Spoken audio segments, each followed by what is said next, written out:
Ni wakina mama ambao makazi yao ni katika kijiji cha Milala kilichopo wilayani Mpanda mkoani Katavi.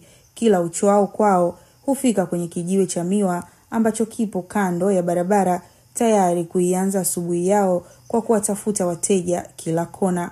Wakina mama hawa wanasema ya kuwa kazi hii wanufaisha katika kuhudumia familia zao. Kwa siku waika kuingiza shilingi 5,000 maana hapa tunakaa na wakulima na walanguzi. Kwa mfano kama mimi ni mlanguzi mdogo, nafika hapa nalangua miwa. Ukimlangua labda kutoka na miwa ambayo nimelangua, ukilangua miwa 5,000 faida labda ni 1,000, 1,500. Ukichukua labda mzigo 20,000 au 25,000 faida 10,000 na kuendelea ni ya kawaida. Maendeleo madogo kwa kifupi, na mshukuru Mungu. Siwezi nikalaumu. Manufaa tayari nimeshayaona. Japokuwa sio yale ya kwenda kumuonyesha sijui mtu nimemfaika kwa hiki na hiki, ila kwa upande wangu mwenyewe namshukuru Mungu, manufaa nimeyapata. Ninavutiwa mno kuona kina mama. Ndio maana hata mimi kila ninapopita hapa lazima niwachangie angalau hata kidogo.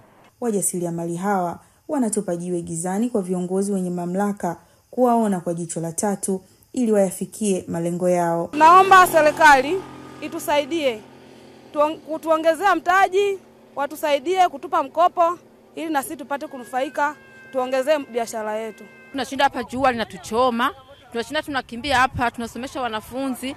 Mtoto akiugua ni wewe, babako mume wako anakuangalia ni wewe. Tunashinda tunakimbia hapa juani mpaka wengine wanatuambia kwamba sisi ni wehu.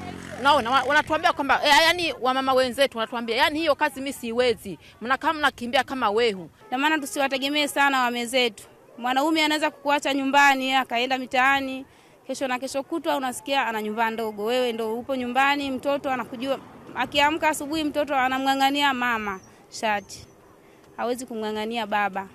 Ladha ya mua kwa utamu wake ndio ulozamisha meli. Sasa huu unaouzwa na hawa wana mama kutoka kijiji cha Milala, sukari yake ipoje? Mwanaidi Waziri, Azam News.